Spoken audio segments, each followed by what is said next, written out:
On May 9th, 2007, a school bus full of Osceola 5th graders was returning home from a field trip.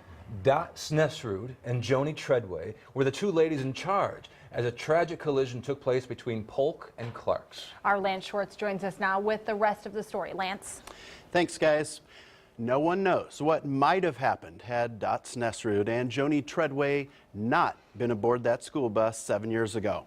All that we do know for sure is that these two brave women were willing to put their lives on the line to save their students. May 9th, 2007, we were doing our annual field trip to Sturr Museum.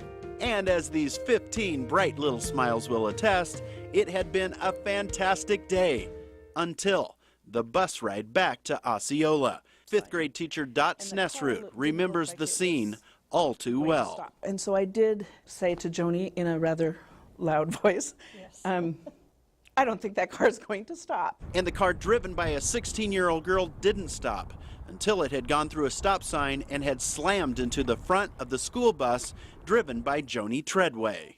It seemed like hours instead of seconds because it just was a bunch of dirt, and when we finally did stop, we were in the other lane. We weren't in our original lane because the car had hit us that hard. I got up and said out the door, leave everything, don't worry about anything, just get off this bus now. Shortly after Dot and Joni got the kids off the bus, the car burst into flames and then caught the bus on fire. Everybody said I was a hero, but I didn't feel like a hero because all the kids, whichever bus I've ever driven, I've told them they're my bus family and I will take care of them just like my own children. 11-year-old Chase Zelazny helped Dot and Joni get the back door opened up.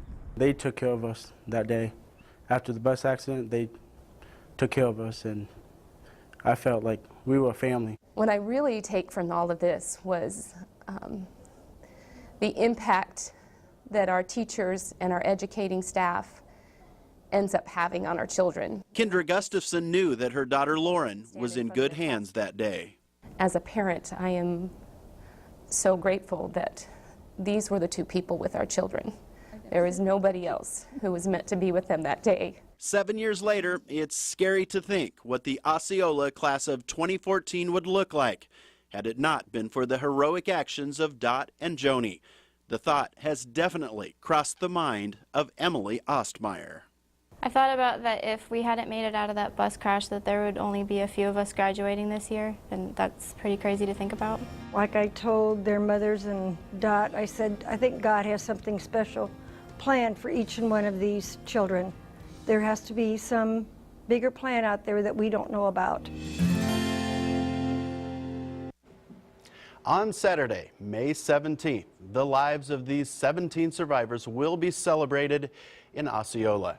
And I'm guessing there won't be many dry eyes in the Osceola High School gymnasium as the class of 2014 receives their diplomas. 7 years after that very scary day along Highway 92. And I've just got to say, Dot and Joni were very quick to point out that there were a lot of very helpful EMT and law enforcement personnel that arrived on the scene in a day that will go down as one of the craziest of all time around the Osceola area. Two brave women, and you did it 2 weeks in a row. You got us to tear up. I like those stories that hit the heart, and those two brave women, they'll do it. Heroes. Heroes they are. Thank you, Lance, very much. We'll update your forecast in a moment.